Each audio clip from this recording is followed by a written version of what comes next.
Quero com muita alegria saudar os irmãos, as irmãs, todos, enfim, nesta noite. Nós estamos aqui para prestar culto ao Senhor das nossas vidas e o faremos com muita alegria, gratidão ao nosso Deus. Eu gostaria de iniciar lendo um trecho da Escritura Sagrada que fala do Deus da esperança e da esperança que o nosso Deus nos dá. Peço que você abra a sua Bíblia, primeira carta aos Tessalonicenses, capítulo 4, a partir do verso 13. Primeira aos Tessalonicenses, capítulo 4, a partir do verso 13, o texto sagrado que nos diz assim: Não queremos, porém, irmãos, que sejais ignorantes com respeito aos que dormem, para não vos entristecerdes como os demais que não têm esperança. Pois se cremos que Jesus morreu e ressuscitou, assim também Deus, mediante Jesus, trará em sua companhia os que dormem. Ora, ainda vos declaramos, por palavra do Senhor, isto: nós, os vivos, os que ficarmos até a vinda do Senhor, de modo algum precederemos os que dormem. Porquanto o Senhor mesmo, dada a sua palavra de ordem, ouvida a voz do arcanjo e ressoada a trombeta de Deus, descerá dos céus, e os mortos em Cristo ressuscitarão primeiro.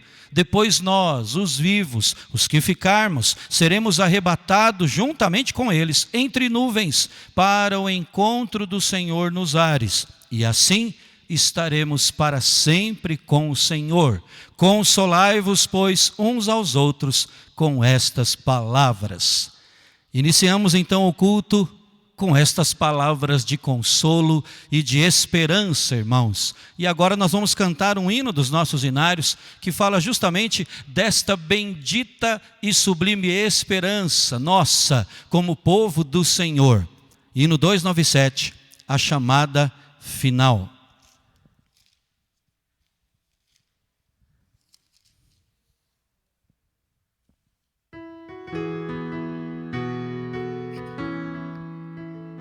Quando lá do céu descendo para o seu Jesus voltar, e o clarim de Deus a todos proclamar, que chegou o grande dia da vitória do meu Rei, eu por sua imensa graça lá estarei. Quando enfim chegar o dia da vitória do meu Rei, quando enfim chegar o dia, pela graça de Jesus eu lá estarei. Nesse dia, quando os mortos hão de a voz de Cristo ouvir, e dos seus sepulcros hão de ressurgir, os remidos transformados logo aclamarão seu Rei, e por sua imensa graça lá estarei. Quando enfim chegar o dia da vitória do meu Rei, quando enfim chegar o dia, pela graça de Jesus eu lá estarei. Pelo mundo rejeitado foi Jesus meu Salvador, desprezaram, insultaram meu Senhor. Mas glorioso vem o dia da vitória do meu Rei, e por sua imensa graça lá estarei. Quando enfim chegar o dia da vitória do meu Rei, quando enfim chegar o dia, pela graça de Jesus eu lá estarei. Irmãos, nesse momento vamos curvar a nossa cabeça, fechar os olhos, vamos adorar ao Senhor através de uma oração. Convido o nosso irmão Sidney Madeira, para nos dirigir ao Senhor nesta oração.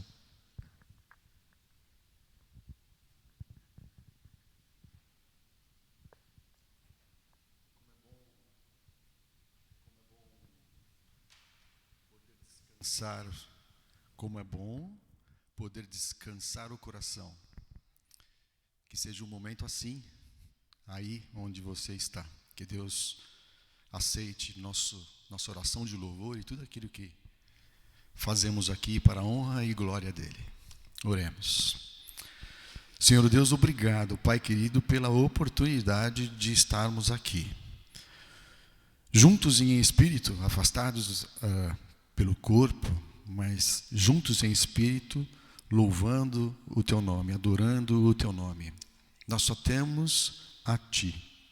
O Senhor é tudo para nós. Louvado seja para todo sempre o Teu nome. Obrigado, Deus, porque o Senhor nos deu Jesus Cristo. Obrigado pelo Teu amor. Adorado, Senhor, seja Teu nome.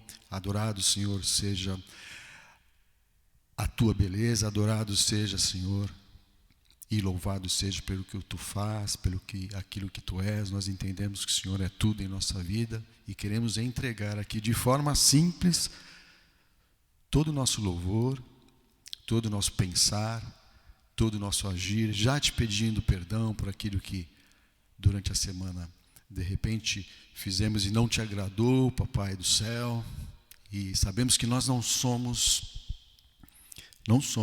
ainda aquilo que o Senhor quer, mas nós contamos com a Tua força, com o Teu amor, com a Tua ajuda, e por isso te louvamos, porque entendemos que o Senhor está aí sempre de mãos prontas para nos ajudar. Obrigado, Deus. Louvado seja, adorado seja o Teu nome, ó Pai querido, em nome de Jesus. Amém. Amém, irmãos. Convido-os novamente a abrir a palavra do Senhor. Nós vamos ler agora na primeira carta aos Coríntios, capítulo 15, os primeiros 19 versos. 1 Coríntios 15, de 1 a 19. O texto sagrado, a palavra de Deus nos diz: Irmãos, venho lembrar-vos o evangelho que vos anunciei, o qual recebestes e no qual ainda perseverais.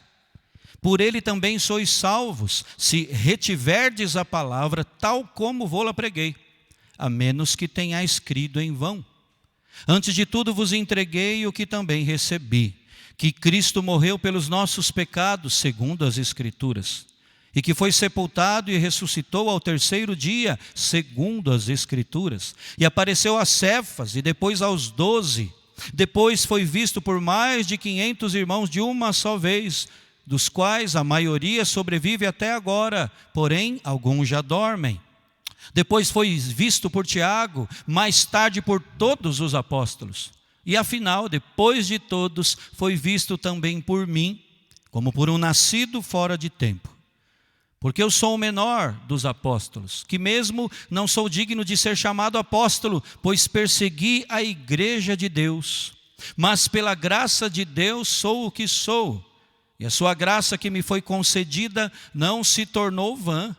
Antes trabalhei muito mais do que todos eles, todavia não eu, mas a graça de Deus comigo. Portanto, seja eu ou sejam eles, assim pregamos e assim crestes. Ora, se é corrente pregar-se que Cristo ressuscitou dentre os mortos, como pois afirmam alguns dentre vós que não há ressurreição de mortos?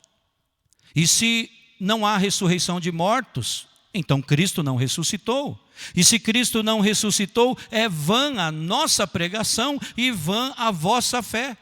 E somos tidos por falsas testemunhas de Deus, porque temos asseverado contra Deus que Ele ressuscitou a Cristo, ao qual Ele não ressuscitou, se é certo que os mortos não ressuscitam. Porque se os mortos não ressuscitam, também Cristo não ressuscitou. E se Cristo não ressuscitou, é vã a vossa fé, e ainda permaneceis nos vossos pecados. E ainda mais, os que dormiram em Cristo pereceram. Se a nossa esperança em Cristo se limita apenas a esta vida, somos os mais infelizes de todos os homens. Irmãos, ao ouvirmos a palavra do Senhor, nosso coração deve ser preenchido, não é? E de fato é. Preenchido das convicções que emanam daqui, preenchido com a esperança. O nosso Senhor está vivo, Ele ressuscitou. Este é o Evangelho. Cristo morreu pelos nossos pecados, segundo as Escrituras, foi sepultado, ressuscitou. Nós vamos cantar agora a esse Deus.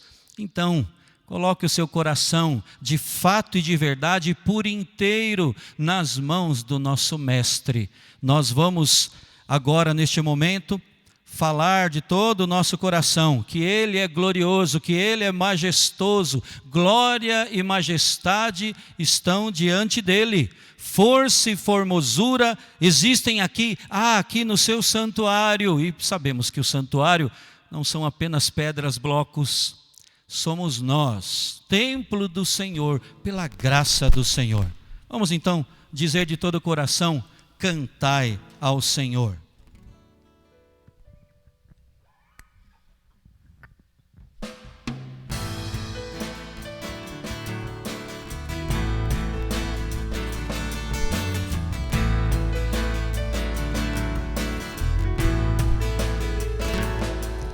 Cantai ao Senhor um cântico novo, cantai ao Senhor todas as terras, cantai ao Senhor, bendizei o seu nome, proclamai a sua salvação.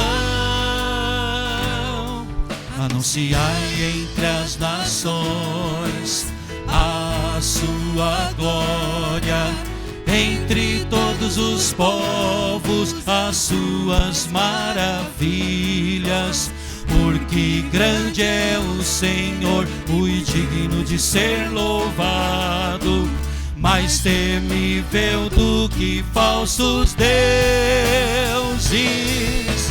Glória e majestade estão diante dele, força e formosura no seu santuário. Glória e majestade estão diante dele, força e formosura no seu santuário.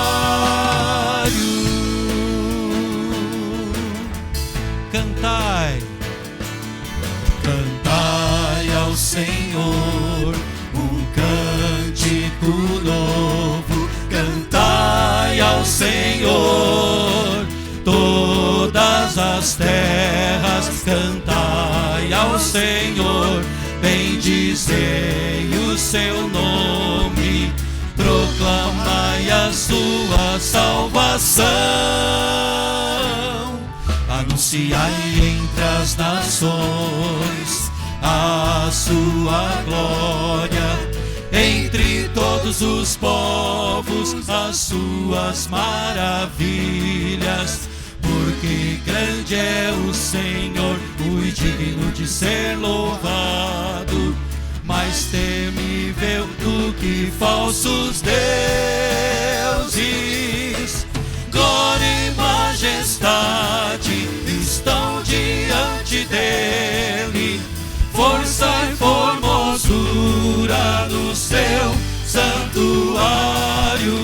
Glória e majestade estão diante dele, força e formosura no seu santuário. Glória e majestade estão diante dele, força e formosura no seu santuário. Glória e majestade estão diante dele, força e formosura no seu santuário.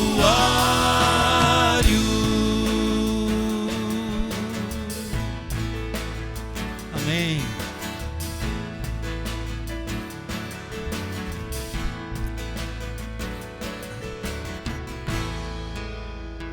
E agora nós vamos citar mais atributos do nosso Deus. Ao mesmo tempo que não é fácil, porque eles são muitos, inúmeros, a Bíblia, a Escritura, a palavra revelada do Senhor nos fornece, não é? E um deles, talvez o que mais nós citamos é que Ele é bom. Vamos glorificá-lo por isso, em todo tempo e de várias maneiras. E mesmo em dias maus, Deus é bom e Ele continua assim. Louvemos ao Senhor.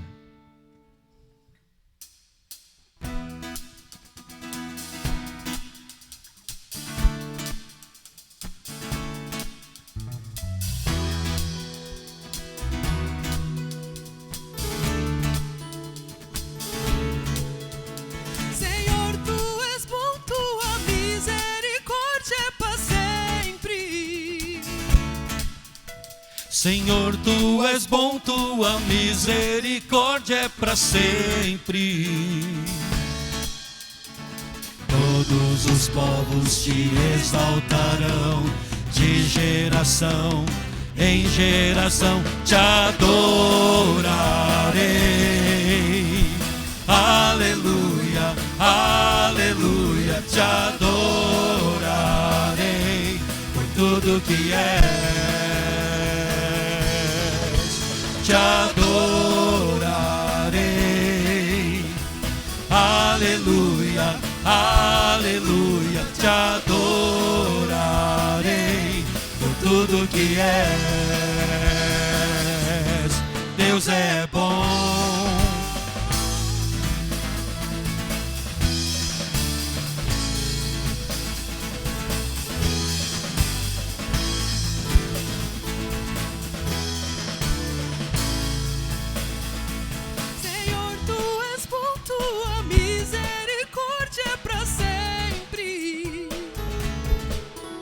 Senhor, Tu és bom, Tua misericórdia é para sempre. Todos os povos Te exaltarão, de geração em geração Te adorarei. Aleluia, aleluia, Te adorarei por tudo que és. Te adorarei, aleluia, aleluia, Te adorarei por tudo que és. Deus é bom.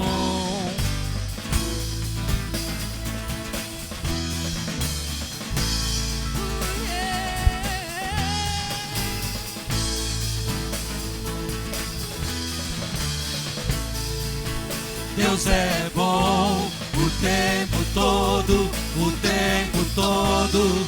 Deus é bom, Deus é bom o tempo todo, o tempo todo.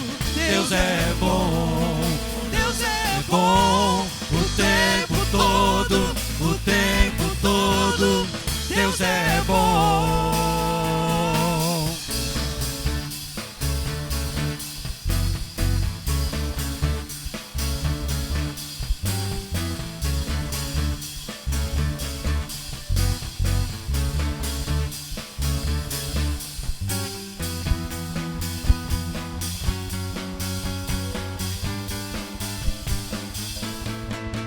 Te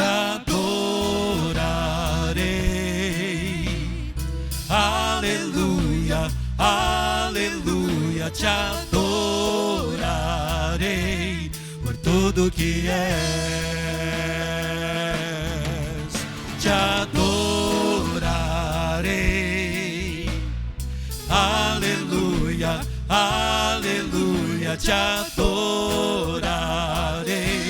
por tudo que és. Te adorarei, aleluia, aleluia, Te adorarei por tudo que és, por tudo que és, por tudo que és. Deus é bom.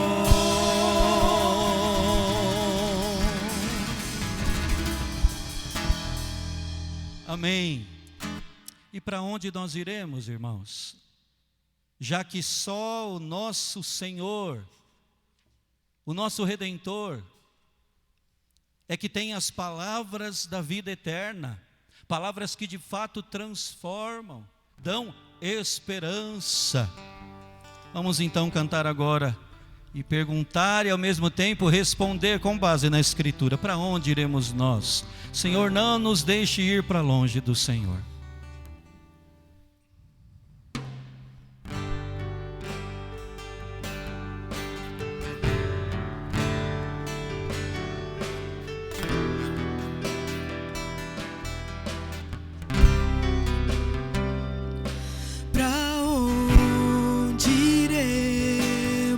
Nós, só tu tens a vida eterna.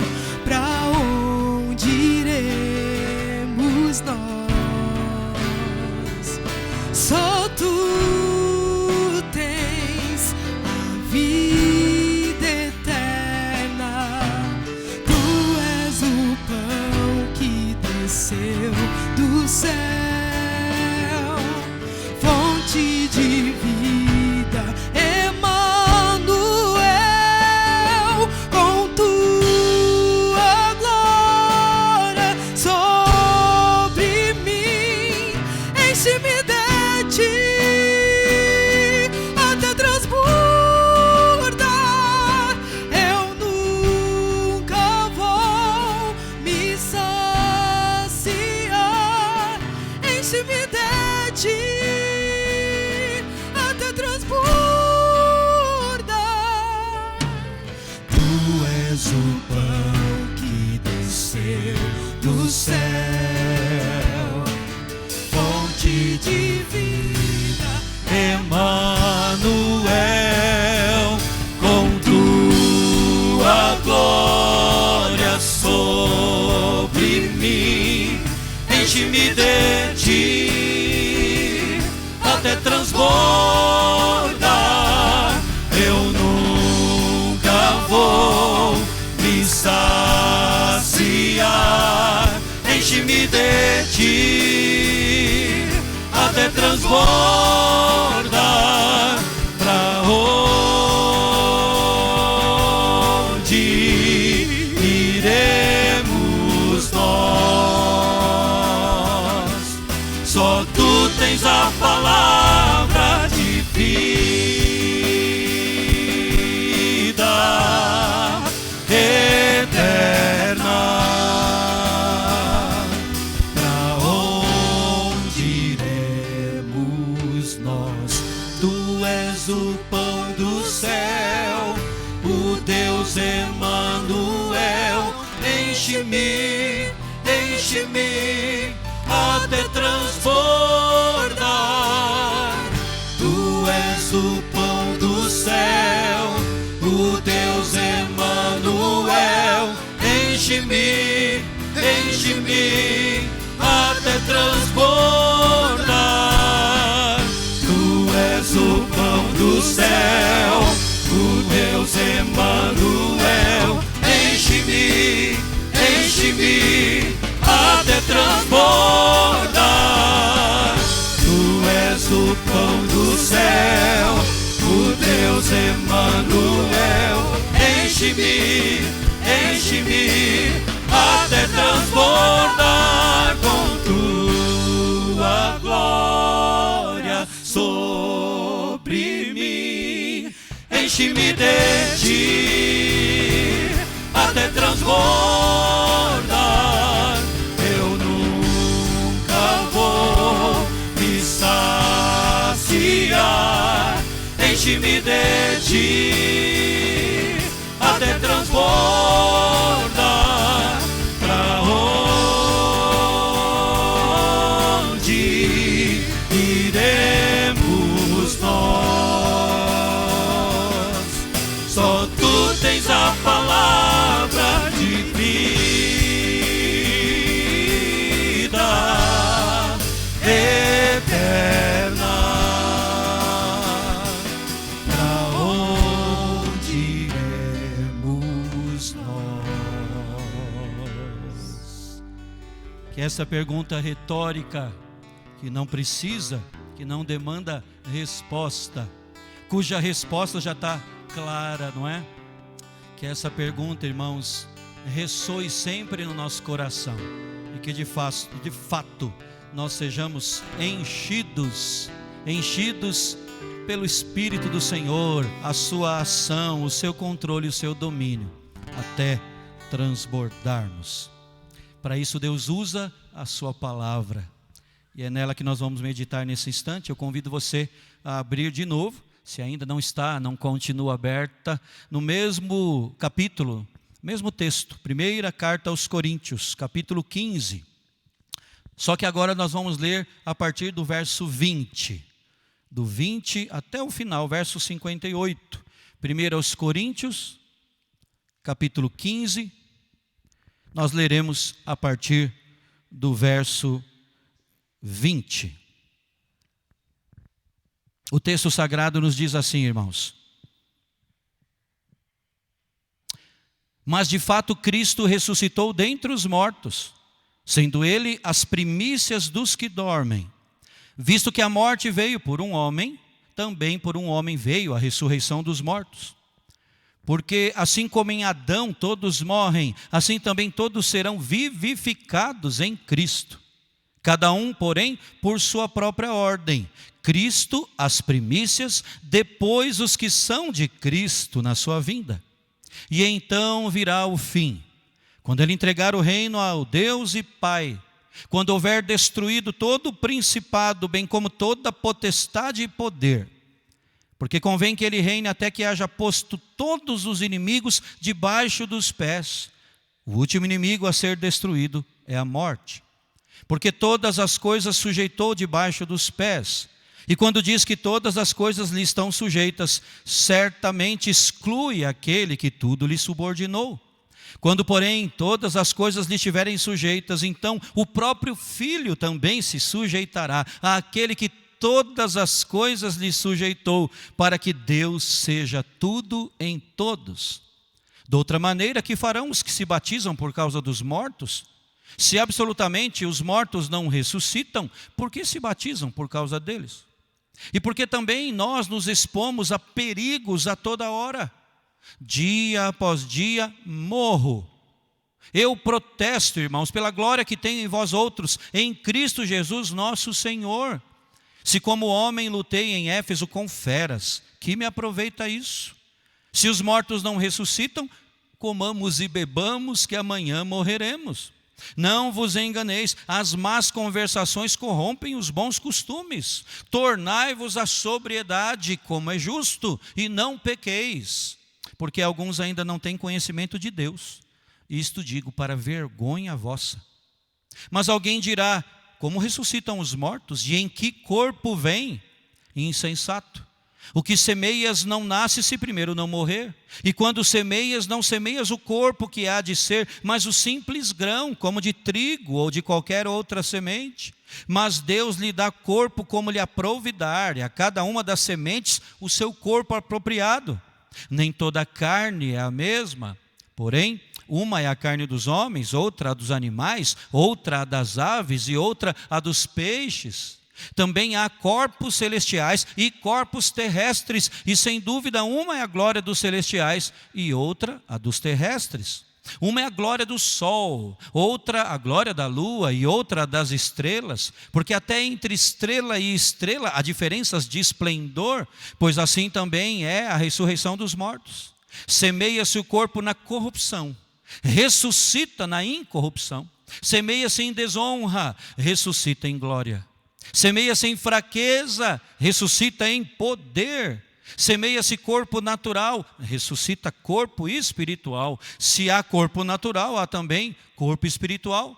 Porque, ou pois assim está escrito, o primeiro homem, Adão, foi feito alma vivente. O último Adão, porém, é espírito vivificante. Mas não é primeiro o espiritual, e sim o natural, depois o espiritual.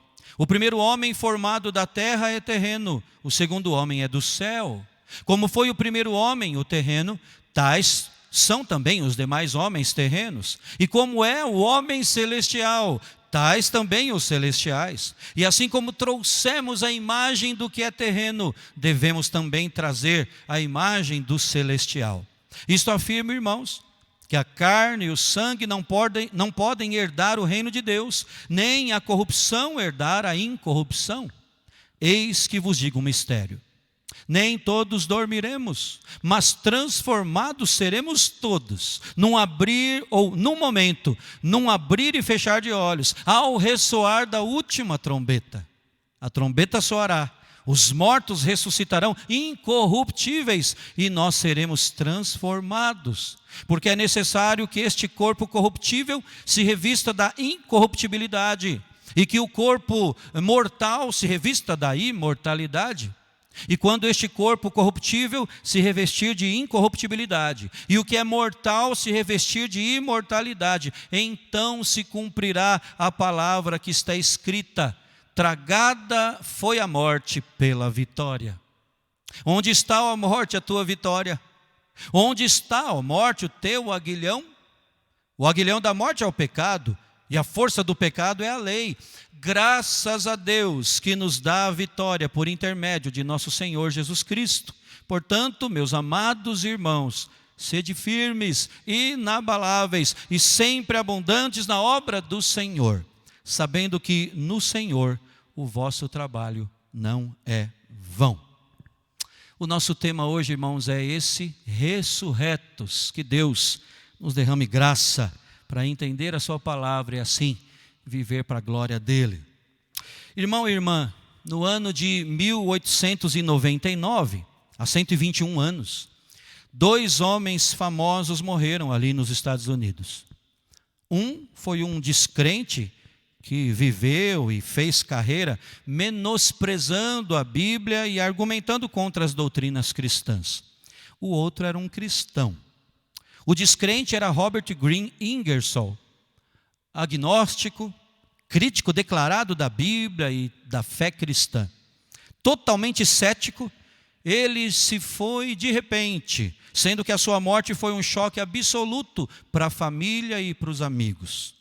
Algo curioso até é que o corpo dele, o corpo de Ingersoll, foi mantido dentro da casa dele durante vários dias, porque a esposa dele não podia suportar a ideia de se separar do marido. O cadáver só foi removido dali, quando começou a deteriorar-se, prejudicando, é claro, o bem-estar de todos. Em seguida, os restos mortais foram cremados e a cerimônia foi tão triste que algumas cenas foram captadas pelos jornais da época e divulgadas à nação. Ingersoll tinha usado seu notável intelecto para negar a ressurreição. Ele dizia que era insano crer em tal possibilidade. Mas, quando a morte chegou, não havia nenhuma esperança para ele. Sua partida foi recebida pelos parentes, pelos amigos, como uma verdadeira tragédia, irmãos. Assim foi a morte, a partida do ímpio Robert Ingersoll. No mesmo ano, irmãos, o famoso evangelista Dwight Lyman Moody, o homem que foi usado por Deus para a conversão de mais de 500 mil pessoas, se despediu desta vida. No entanto, irmãos, a morte de Moody contrastou enormemente com a morte de Ingersoll. A morte de Moody foi triunfante, tanto para ele como para a sua família. Uma morte verdadeiramente triunfante.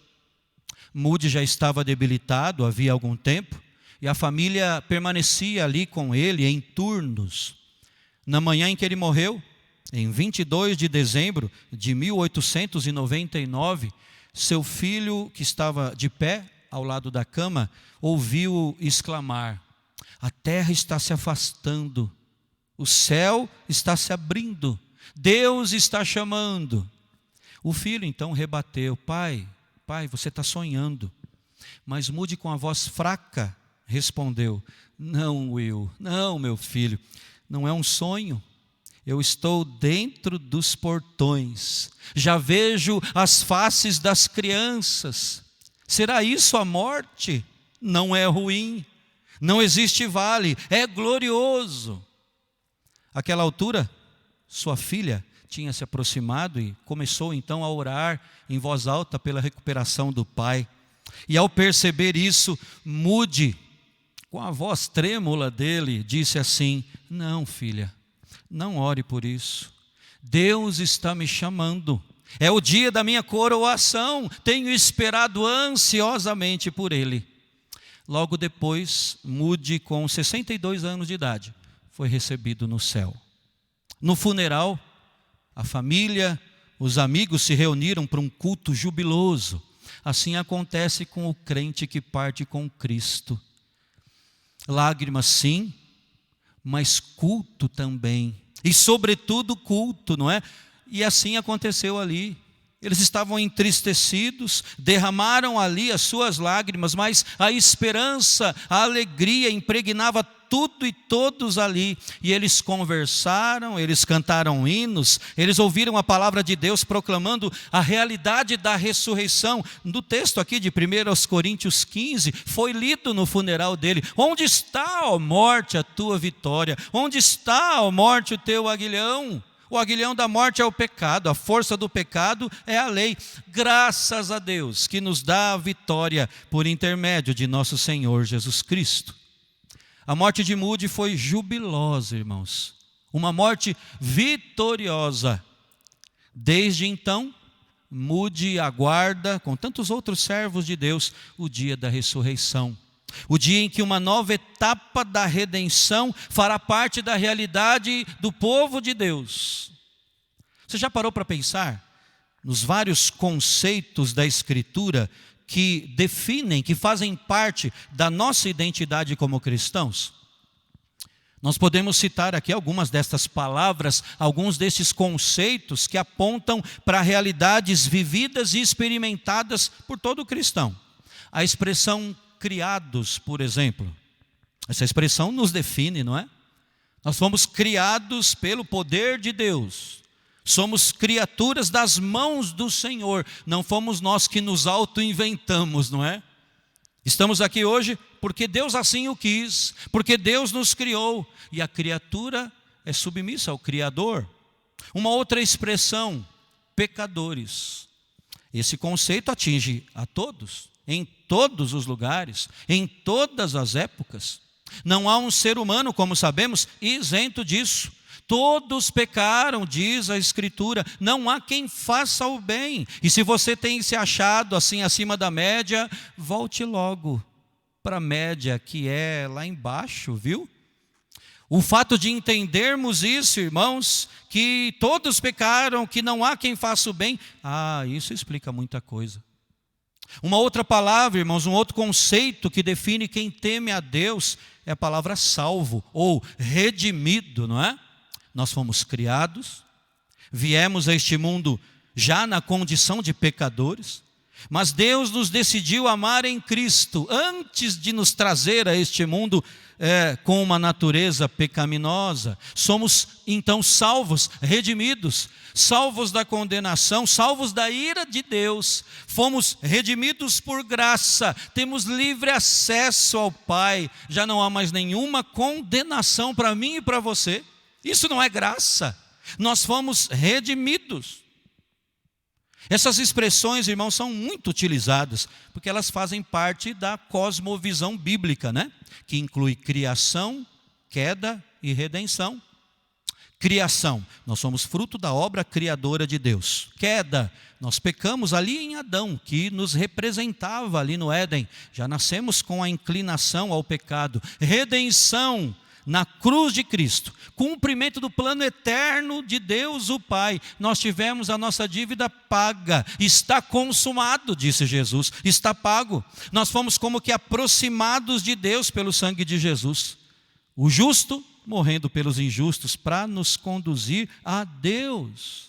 Entender e crer nisso, irmãos, ter a visão de mundo calcada nesses conceitos da Sagrada Escritura, transforma o nosso coração, a nossa visão, muda totalmente, revoluciona, na verdade, a nossa existência e até mesmo nos poupa de muitas aflições nesta vida.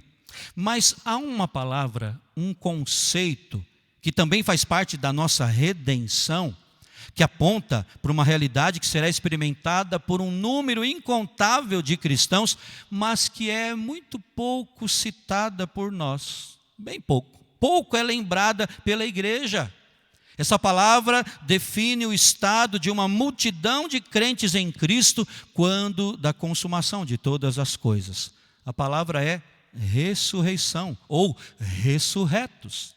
Aquilo que, como vimos, Dwight Moody e tantos outros irmãos na fé aguardam, ressurreição. Chegará o dia, irmãos, em breve, muito breve, que todos aqueles que já partiram com Cristo estarão nessa condição. Todos estes serão ressuscitados, diz a palavra. A ressurreição será dentro de pouco tempo. A experiência real de muitos crentes em Cristo que já nos deixaram. E vejam aqui, não é reencarnação, é ressurreição. Infelizmente há um incalculável número de pessoas acreditando nesse engodo, né? Nesse engano da reencarnação, que é na verdade uma crença pagã muito antiga e sem qualquer fundamento bíblico. Na verdade, irmãos, a reencarnação é oposta à Bíblia. Quem acredita nela está rejeitando, junto com isso, várias doutrinas essenciais da palavra do nosso Deus. Nós cremos na doutrina bíblica da ressurreição, na ressurreição de Cristo e também na ressurreição dos que morrem no Senhor. É sobre isso que o apóstolo Paulo fala no texto que nós lemos. Nós temos aqui, irmãos, uma doutrina que é basilar, que é fundamental para a nossa fé. E por isso precisa ser trazida à tona, para nos alimentar e para injetar esperança no nosso coração. Várias outras doutrinas bíblicas estão relacionadas com a ressurreição de Cristo, a divindade de Jesus, a justificação pela fé somente, a nossa própria santificação, o juízo final. Tudo está linkado, irmãos, com a doutrina da ressurreição de Cristo. Elimine essa doutrina e tudo cai junto. Tanto é fundamental que este foi o tema principal da pregação dos apóstolos: Cristo ressurreto. Porque Ele vive, posso crer no amanhã, diz o hino. Um dos problemas que o apóstolo Paulo enfrentou ali em Corinto, irmãos, dentre inúmeros que ele teve que lidar ali, foi justamente o questionamento de alguns irmãos sobre a ressurreição. Vamos lembrar que Corinto era uma cidade grega e os gregos não acreditavam na ressurreição dos mortos. Os gregos, aliás, zombavam de quem acreditava. Vocês se lembram do que aconteceu depois de Paulo pregar o evangelho ali em Atenas, capital grega? Atos 17:32. Quando ouviram falar de ressurreição de mortos, uns escarneceram e outros disseram: a respeito disso te ouviremos noutra ocasião. Os gregos consideravam o corpo humano como uma prisão e até aceitavam com tranquilidade a realidade da morte, mas a morte para eles era a libertação desta prisão. Só que negavam qualquer tipo de ressurreição. O problema, irmãos, e eu creio que ainda maior, era que isso que havia ali instalado na cidade e na própria Grécia e no mundo da época, já tão influenciado, não é, pela visão grega, o problema é que isso tinha entrado na igreja de Corinto. Dentro da igreja havia gente que não acreditava na ressurreição. Tanto que o apóstolo pergunta no verso 12, você notou? E eu quero ler aqui. Ora, se é corrente pregar-se que Cristo ressuscitou dentre os mortos, como pois afirmam alguns dentre vós que não há ressurreição de mortos? Então, por esse fato, gente dentro da igreja que tinha um pé atrás com essa questão da ressurreição. É por isso que Paulo aborda o tema da ressurreição nessa sua primeira carta. E, irmãos, graças a Deus por isso, não é? As dificuldades das igrejas do primeiro século são ou foram a oportunidade dos apóstolos de nos instruírem ainda hoje, instruírem os crentes ali e nós hoje. É o que temos nas várias cartas do Novo Testamento e nós hoje podemos receber esse ensino claro e sempre oportuno. Então, com base nisso, eu quero ver com vocês o que aqui se refere esse nosso tema, ressurretos. Respondendo a partir do texto a algumas indagações nossas, não é? Todos os crentes serão ressuscitados? Os descrentes também serão? Como ficarão os nossos corpos que partem desta vida muitas vezes já tão desgastados? Como é que isso tudo se dará? E quando é que acontecerão essas coisas? Vamos ao texto, irmãos. A primeira pergunta respondida pelo apóstolo Paulo é esta: qual é a garantia da ressurreição. Está aqui nos versos 20 a 22. O texto nos diz: mas de fato Cristo ressuscitou dentre os mortos, sendo ele as primícias dos que dormem. Visto que a morte veio por um homem, também por um homem veio a ressurreição dos mortos. Porque assim como em Adão todos morrem, assim também todos serão vivificados em Cristo. Irmãos, para entendermos isso, é importante falarmos, ainda aqui de modo resumido, acerca do que o apóstolo Paulo tratou nos versos anteriores, né? Nós lemos no começo do nosso culto, esta primeira parte. Paulo se ocupou em demonstrar que a ressurreição dos mortos é sim uma realidade. Ele começou por onde ele devia começar mesmo. Ele começou falando da ressurreição de Cristo. Paulo falou do Evangelho, cujo conteúdo é composto pelos fatos históricos e teológicos da morte e da ressurreição de Cristo. Jesus morreu, Jesus foi sepultado, Jesus ressuscitou e apareceu publicamente a muita gente. Nós lemos há pouco, apareceu a Pedro, aos apóstolos na ausência de Tomé, a mais de 500 discípulos de uma só vez, a Tiago, aos 12, de novo agora, só que incluindo Tomé, e por último, diz o apóstolo, a ele mesmo, a Paulo. Portanto, irmãos, o Evangelho, as boas novas da salvação, são as boas notícias da ressurreição de nosso Senhor. Muitas vezes nós nos fixamos só à morte, mas é a morte e a ressurreição. Cristo venceu a morte pelo poder de Deus o Pai. E depois de fazer essas colocações, o apóstolo Paulo passa a demonstrar que, se não existe a ressurreição de mortos, toda a fé cristã está prejudicada. Vejam o que ele diz nos versos 13 em diante aí, você pode conferir. Ele está falando em outras palavras que se não há ressurreição de mortos, Cristo não ressuscitou.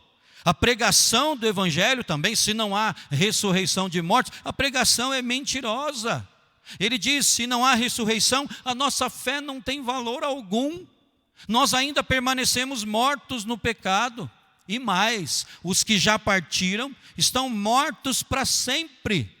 E ele termina esse trecho, essa sua argumentação, dizendo: olha, se não há ressurreição, nós somos as criaturas mais infelizes deste mundo. E mais para frente, irmãos, no capítulo 15, nos versos 29 a 34, Paulo afirma ainda que se a ressurreição não é uma realidade, nós sofremos aqui por causa da fé cristã, à toa, em vão, sem proveito nenhum. Aliás, o apóstolo chega até a dizer que sem a esperança na realidade da ressurreição, o que nos resta então é viver de forma hedonista, ou seja, viver para o aqui e agora. Olha o que ele diz no verso 32, se os mortos não ressuscitam, comamos e bebamos que amanhã morreremos. Você sabe que tem muita gente que vive com isso moldando a sua existência. E eu posso estar falando até de gente que, em tese, teoricamente, carrega o nome de cristão. Gente que vive apenas pro aqui e o agora, repito, cujo lema é este, do verso 32, comamos e bebamos, que amanhã nós vamos morrer mesmo. Não, não é isso. Tanto que ele termina esse trecho alertando para o perigo de sermos demovidos da fé na ressurreição. Versos 33 e 34, ele diz: não vos enganeis, as más conversações corrompem os bons costumes. Quase sempre a gente recorta esse versículo, né, para usar em tantas outras situações, não é verdade?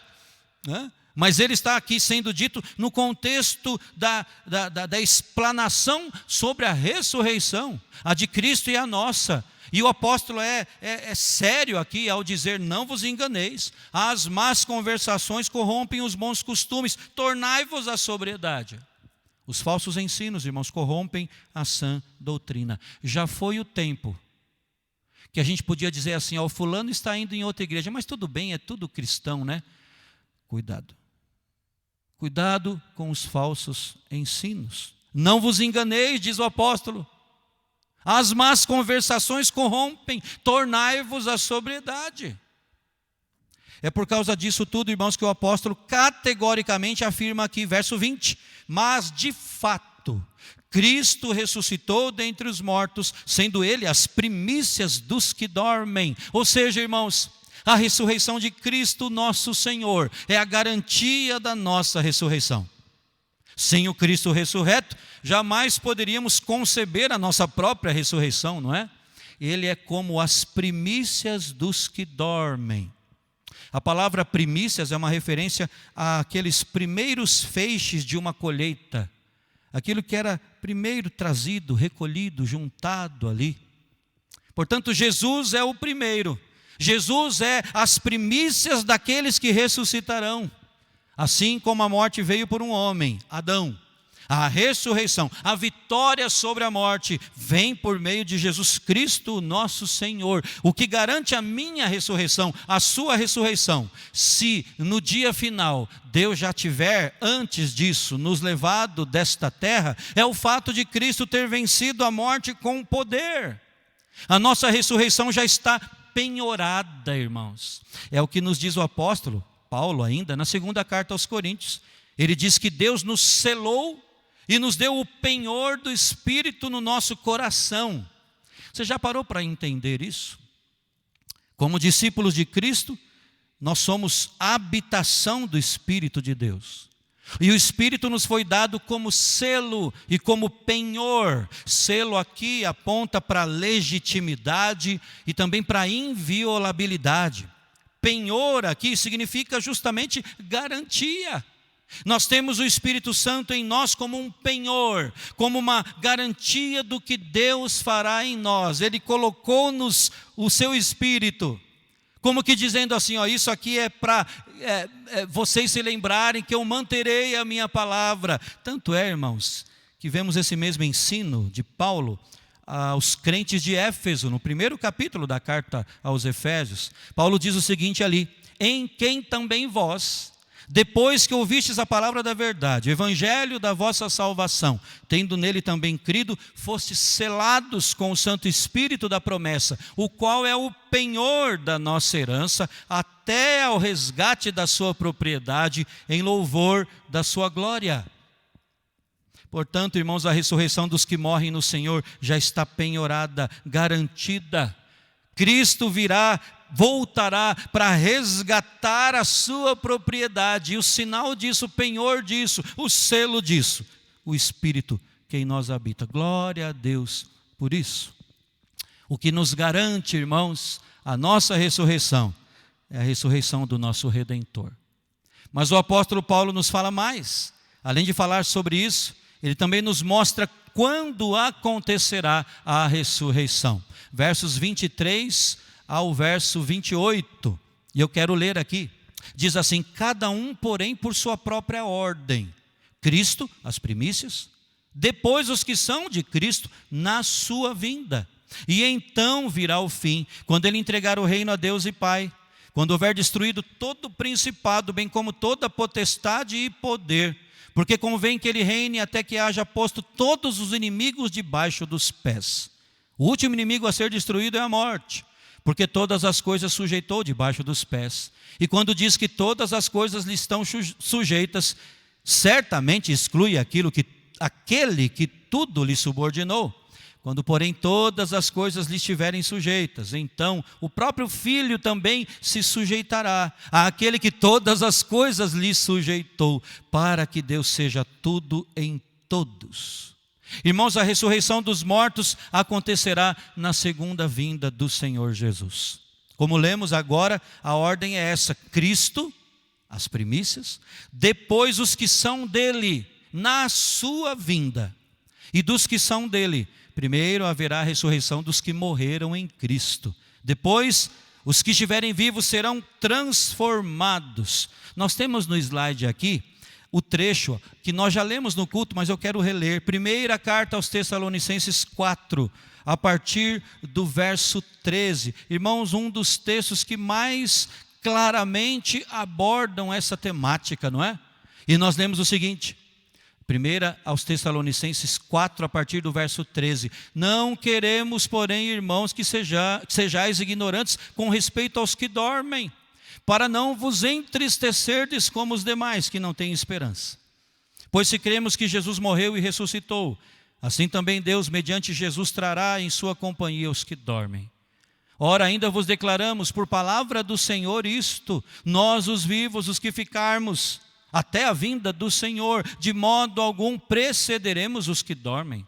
Porquanto o Senhor mesmo, dada a sua palavra de ordem, ouvida a voz do arcanjo e ressoada a trombeta de Deus, descerá dos céus, e os mortos em Cristo ressuscitarão primeiro.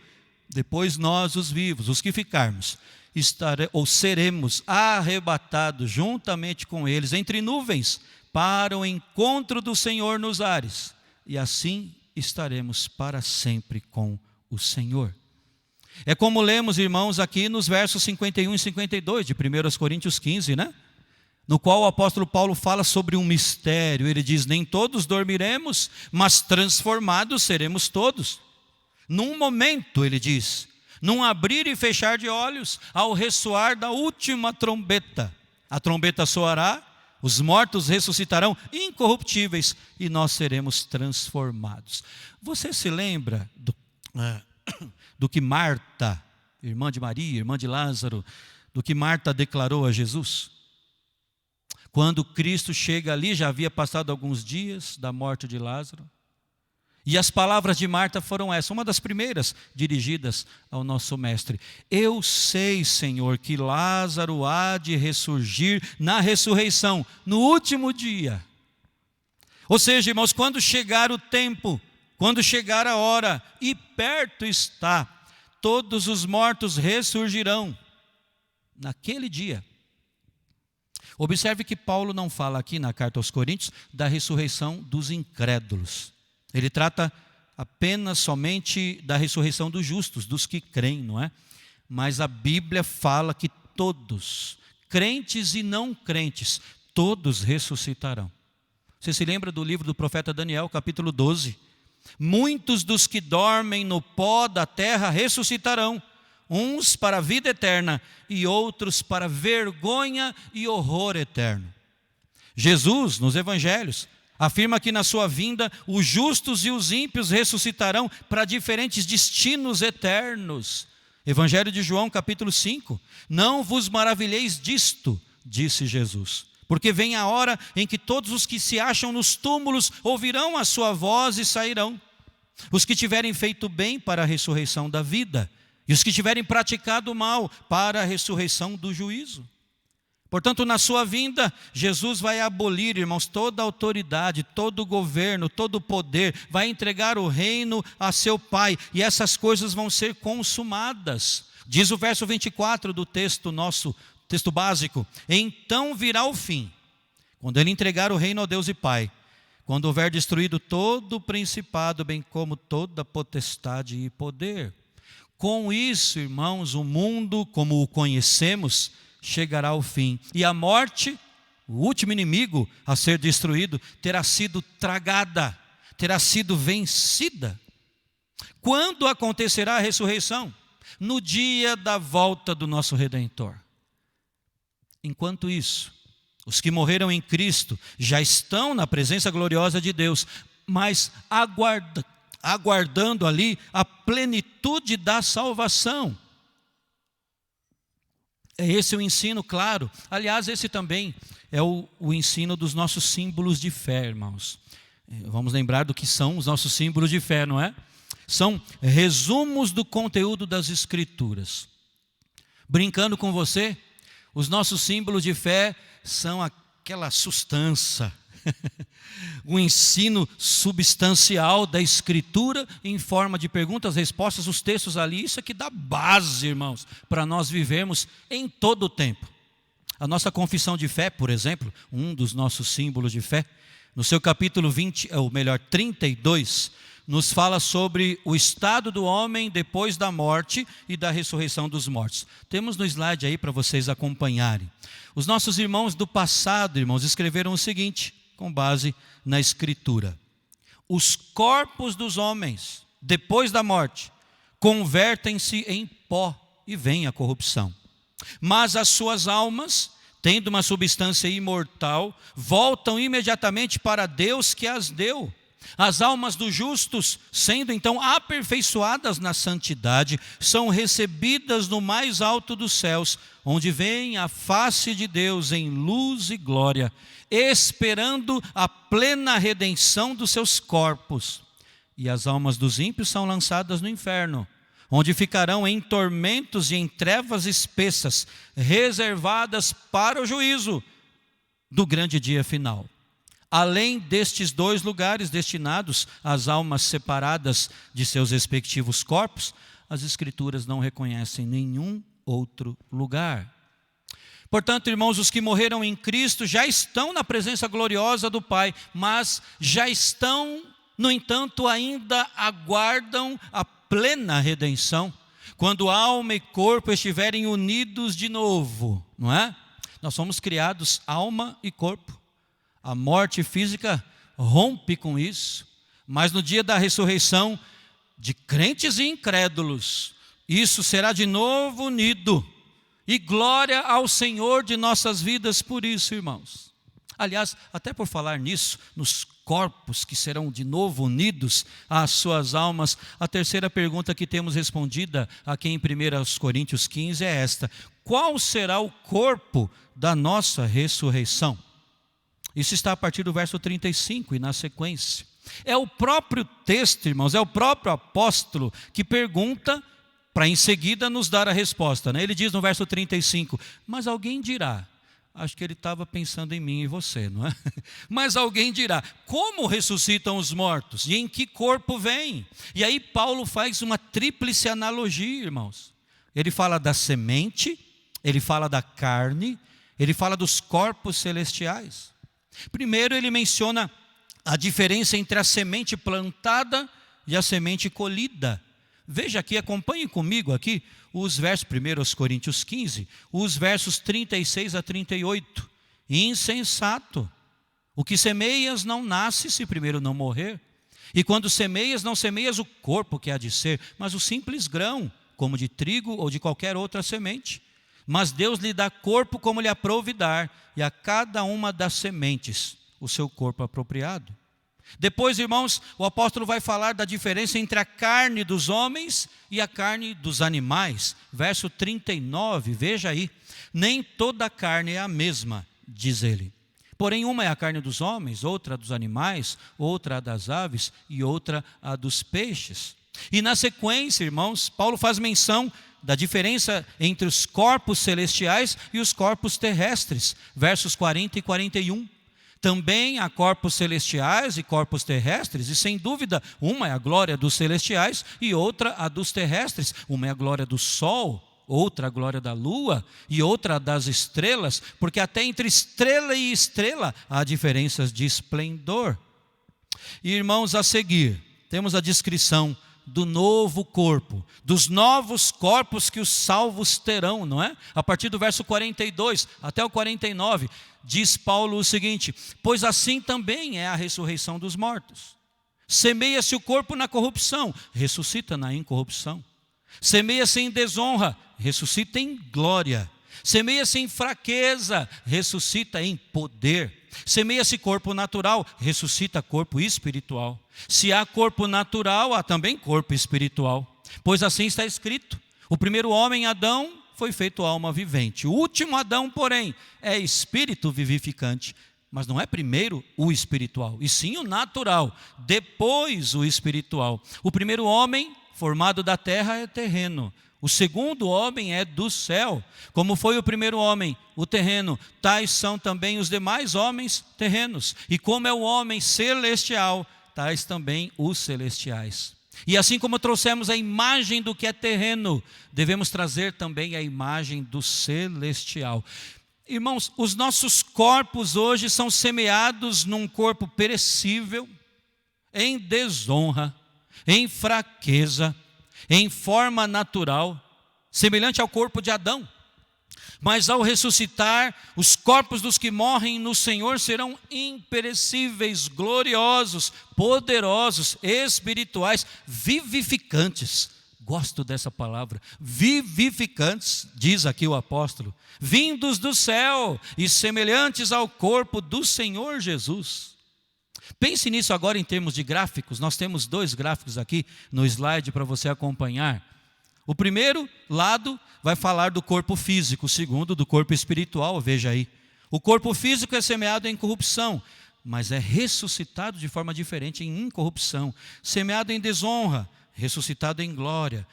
Depois fala de fraqueza, mas na ressurreição fala-se de poder. E de um lado, hoje é corpo físico, mas no dia do Senhor será um corpo espiritual.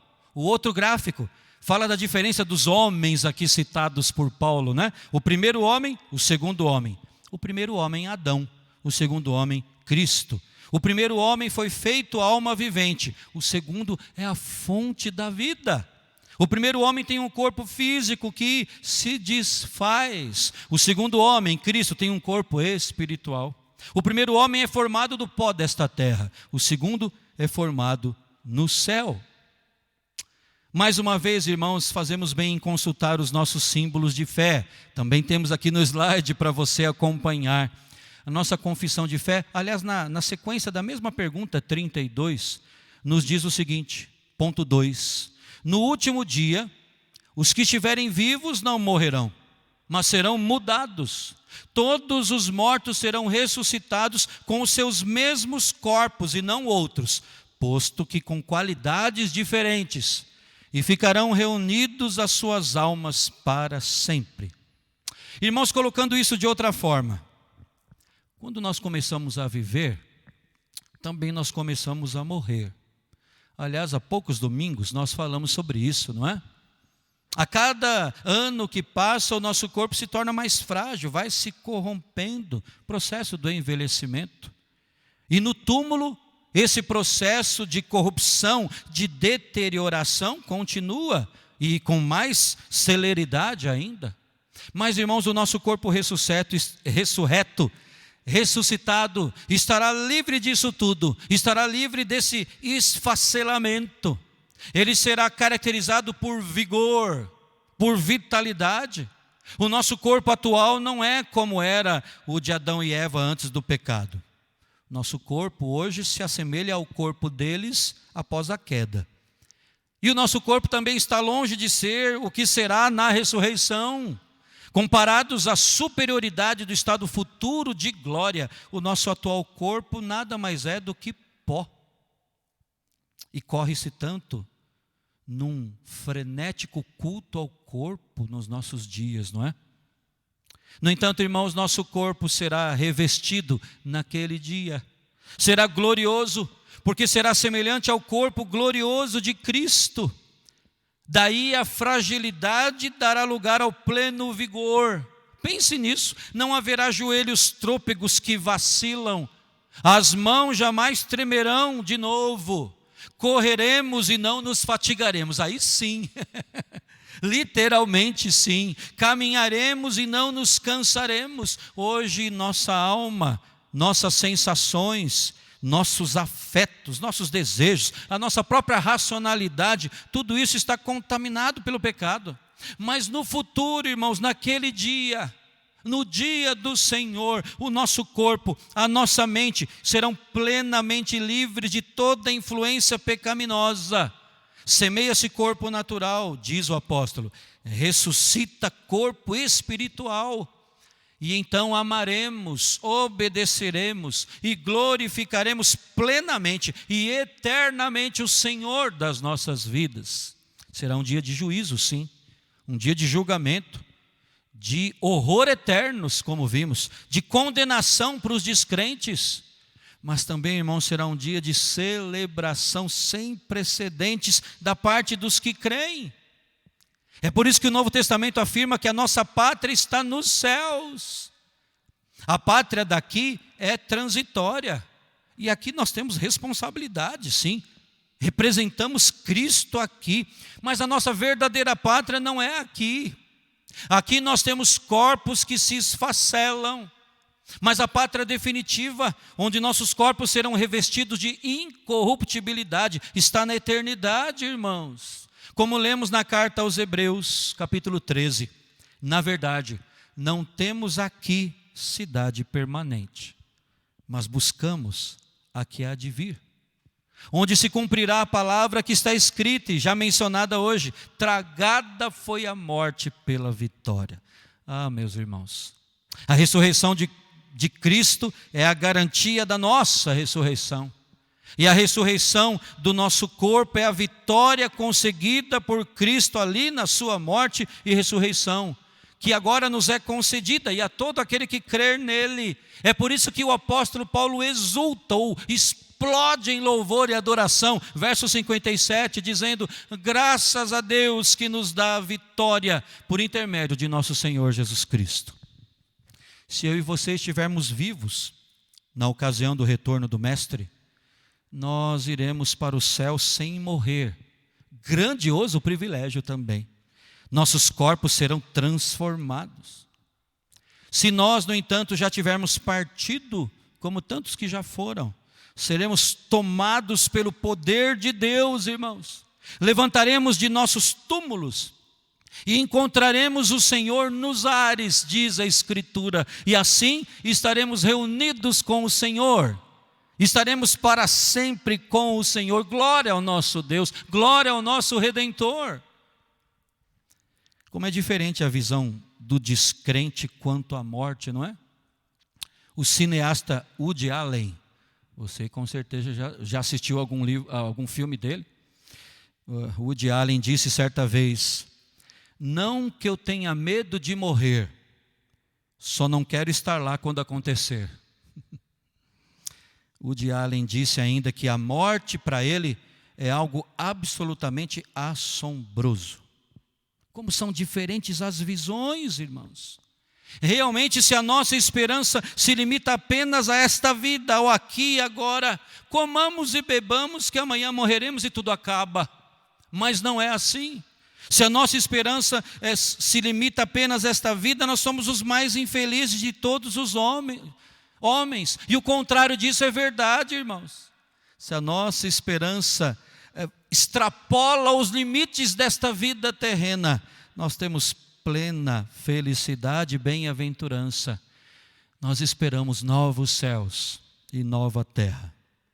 Eu quero concluir e analisando o que o apóstolo disse na sua conclusão. Ele conclui o seu ensino sobre a ressurreição fazendo uma importante afirmação, irmãos, que na verdade é uma sonora recomendação, né? Mais que isso, é um santo encorajamento para mim e para você. Antes que o dia chegue, antes do dia da ressurreição, antes do último dia, nós devemos ser, diz o verso 58, firmes, inabaláveis e sempre abundantes na obra do Senhor, sabendo que no Senhor o nosso trabalho não é vão. Geralmente nós também utilizamos esse versículo recortando ele, né? Geralmente nós usamos esse verso, em vários momentos da igreja, da nossa vida, isolando do restante da argumentação de Paulo aqui, e desconsideramos o contexto próximo, e com isso, irmãos, nós não interpretamos bem a Escritura, viu? O apóstolo, ao colocar o ponto final aqui, em toda a sua explanação a respeito da ressurreição, aí é que ele nos diz essa palavra, o ponto final em tudo que ele disse. Portanto, meus amados irmãos, sede firmes, inabaláveis, sempre abundantes na obra do Senhor, sabendo que no Senhor o vosso trabalho não é vão. Primeiro, à luz da ressurreição, nós somos lembrados aqui de que nós não estamos sozinhos. Paulo diz assim: meus amados irmãos, nós fazemos parte de uma multidão de irmãos, você não está só. Fazemos parte, irmãos, de uma multidão de crentes em Cristo que militam hoje pela fé. Gente que crê em Cristo mesmo em dias maus. Gente que tem dobrado os seus joelhos mesmo em tempos difíceis como estes. Somos parte de uma comunidade. Você sozinho não é igreja, embora seja um reflexo dela. Mas, meus amados irmãos, nos dá essa visão, não é? Abre o nosso leque, não é? Nós pertencemos a uma comunidade, a comunidade da fé. E um dia, naquele dia, nós iremos rever amigos que foram feitos nossos irmãos, pela graça, que já foram chamados. Irmãos, nós precisamos nos lembrar disso. Eu e você não estamos sozinhos. Aliás, a vida cristã não é para ser vivida em carreira solo. Nunca foi e nunca o será. Meus amados irmãos, diz o apóstolo. Glória a Deus. Temos amados irmãos aqui hoje. E também irmãos que já aguardam na presença do Senhor o dia da redenção. Portanto, você não está sozinho em suas lutas. Além disso, no verso 58, na sequência, o apóstolo Paulo fala de dedicação. É como se ele nos convocasse aqui a uma vida de dedicação ao Senhor e à sua obra, enquanto o Salvador não chega, e por conta desta esperança bendita da ressurreição. E ele diz que nós precisamos ser firmes, irmãos. Aliás, mais firmes. Como lemos na carta aos Hebreus, precisamos restabelecer os joelhos trôpegos e as mãos descaídas. Fazer caminhos retos para os nossos pés, mais firmeza. Temos que ser irremovíveis no ensino da Escritura Sagrada, no ensino no qual nós fomos instruídos. Precisamos preservar isso, não podemos fugir disso, porque fugir disso é fugir de Deus. À luz da ressurreição, irmãos, nós temos que buscar, ele diz ainda, uma vida de abundância na obra do Senhor, na obra que é de Deus, na obra que Ele mesmo está realizando neste mundo. Sejamos abundantes na obra dEle, não mirrados. E por fim, Paulo diz, sabendo que no Senhor o vosso trabalho não é vão. Nada que um discípulo de Cristo faça por causa e por conta do seu relacionamento com Cristo é vão. Nada é inútil se é feito com base no compromisso com Cristo e para a glória dele. Não é em vão. Será plenamente recompensado pelo Senhor naquele dia. Naquele dia.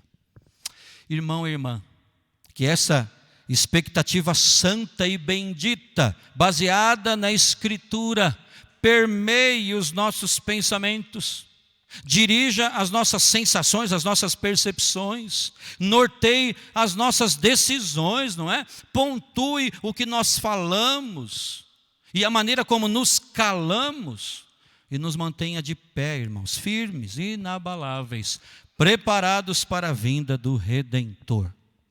Amém. Que assim seja. Nós, irmãos, vamos, antes de orarmos, para consagrar as nossas vidas, nós vamos cantar de novo. E vamos cantar estas benditas convicções, vindas da Escritura, a certeza de que Ele vem.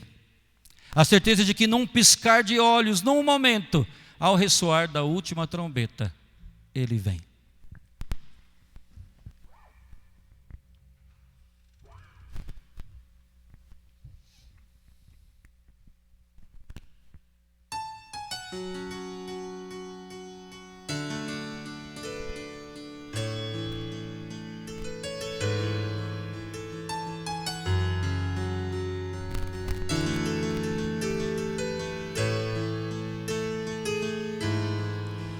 Eu não vou me apegar com as coisas aqui, pois eu sei há um lugar que me espera.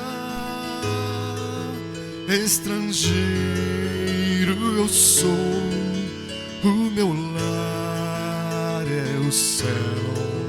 Meu Jesus vem buscar a sua noiva. Ele virá no piscar de olhar. Quem estiver junto com Ele irá, na sua glória com Ele morar. Ele vem, não mais tristeza, não mais temor. Junto com os anjos cantar eu vou. Digno é o Cordeiro que se entregou. Ele vem, Ele vem.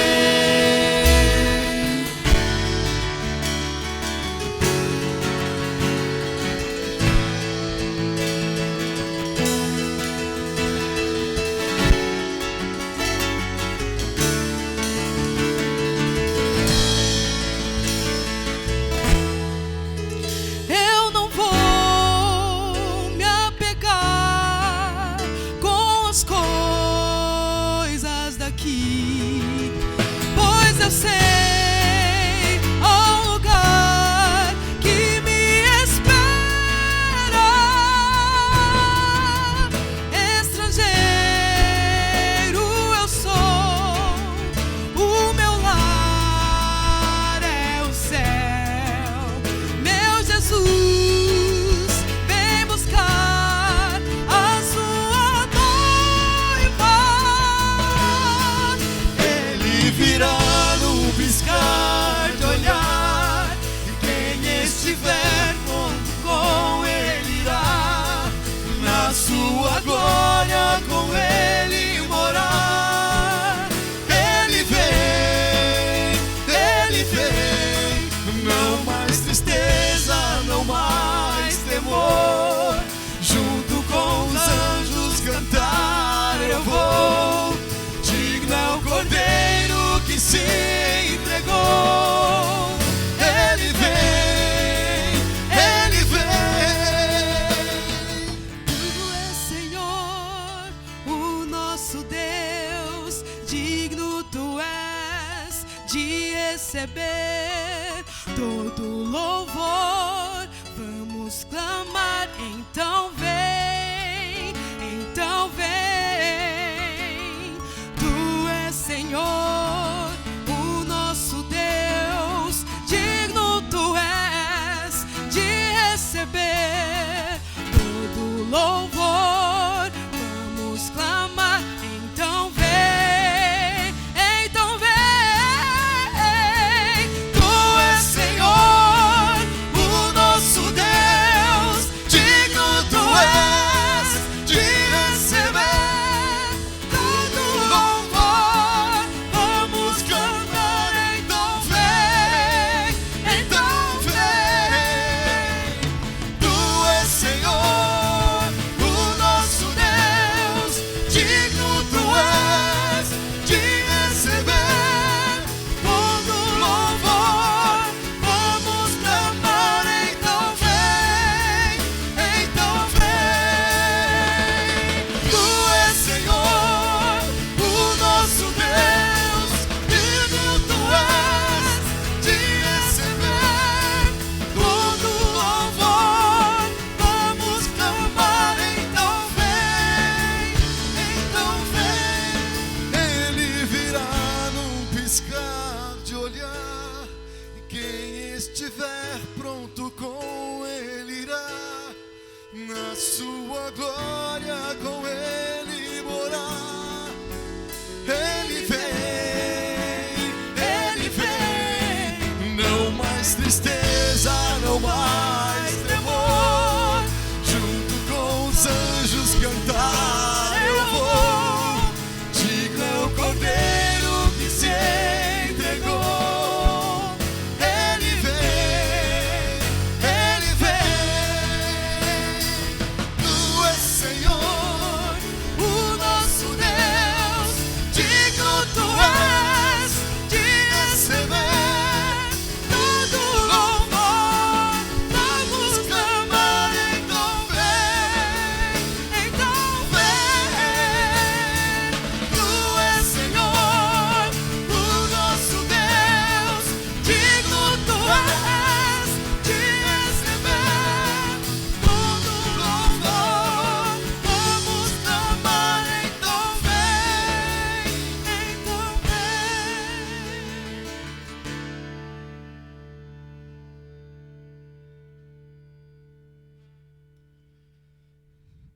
O rei está voltando, o rei está voltando, a trombeta está soando, o meu nome irá chamar.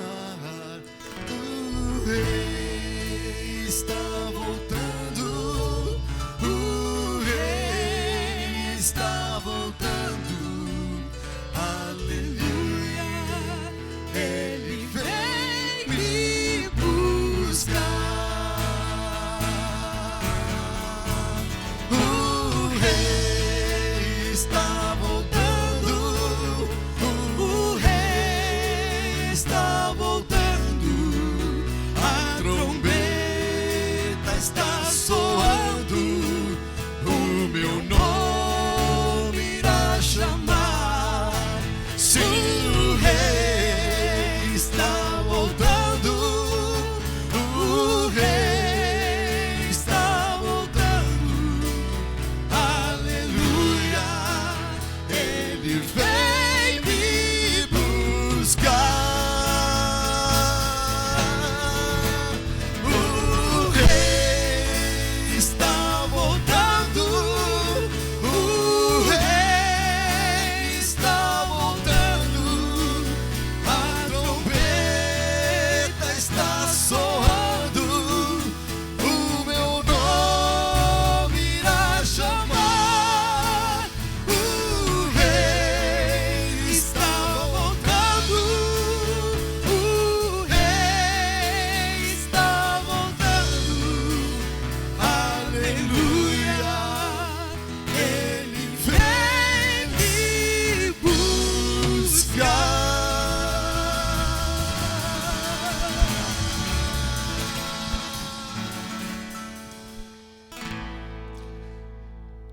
Aleluia! Ele vem me buscar. Glória ao Senhor das nossas vidas. Vamos com lágrimas nos olhos, com o coração aquecido, irmãos. Vamos consagrar nossas vidas àquele que virá. Ele vem. Presbítero André, nosso irmão Deco, nos dirija nesta oração.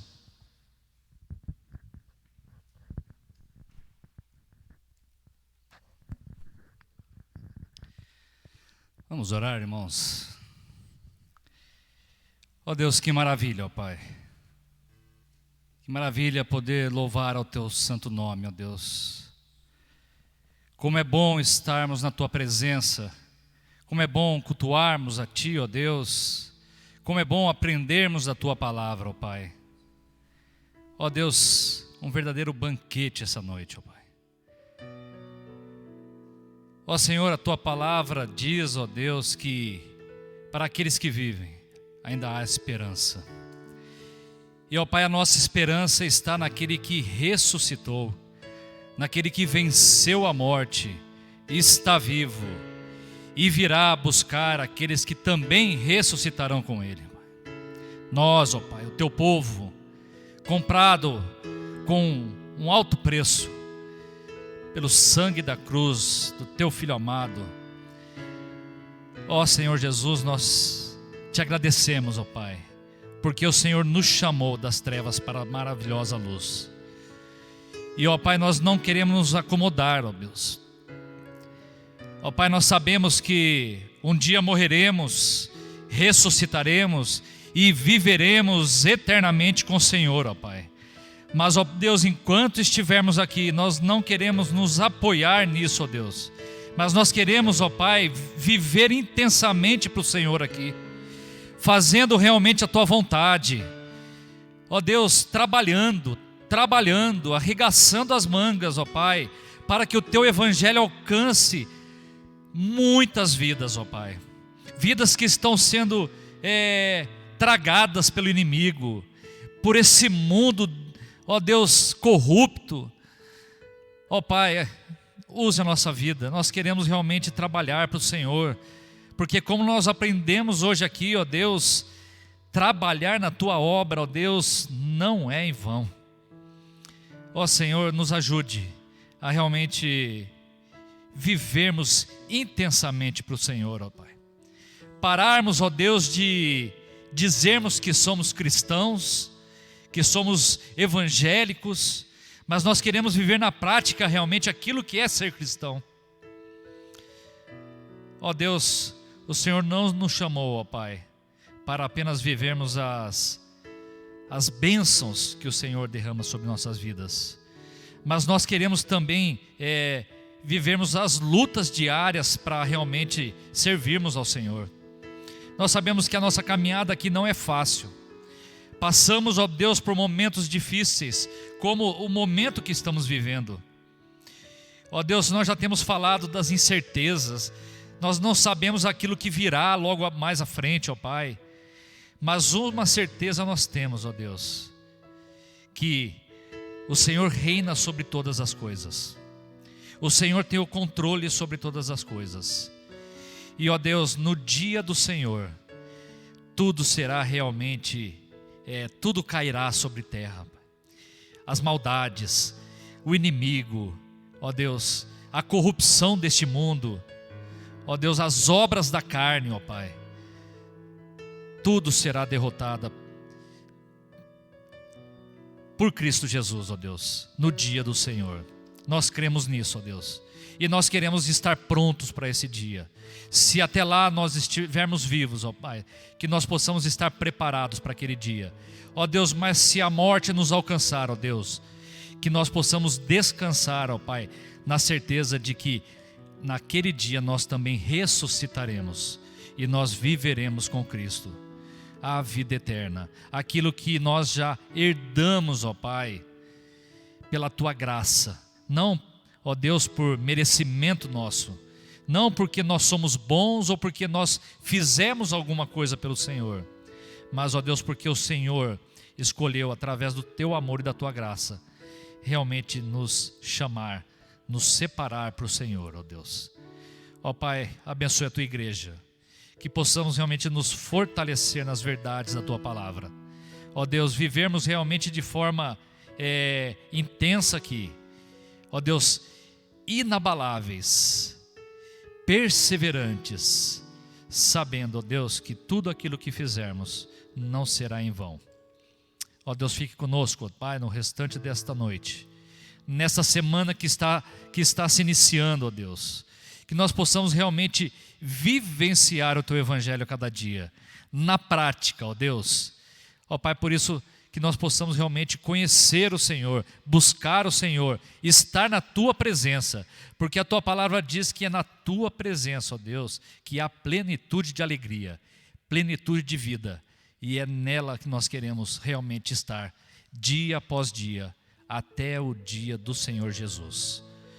Nos abençoe, abençoe a Tua igreja, fique conosco, e obrigado mais uma vez pela Tua palavra, porque ela realmente tem poder para transformar nossas vidas. E é no nome de Cristo Jesus que eu oro, agradeço. Amém.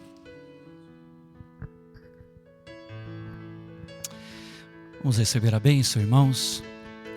Irmãos queridos, igreja amada, povo que antes não era povo, mas agora é povo.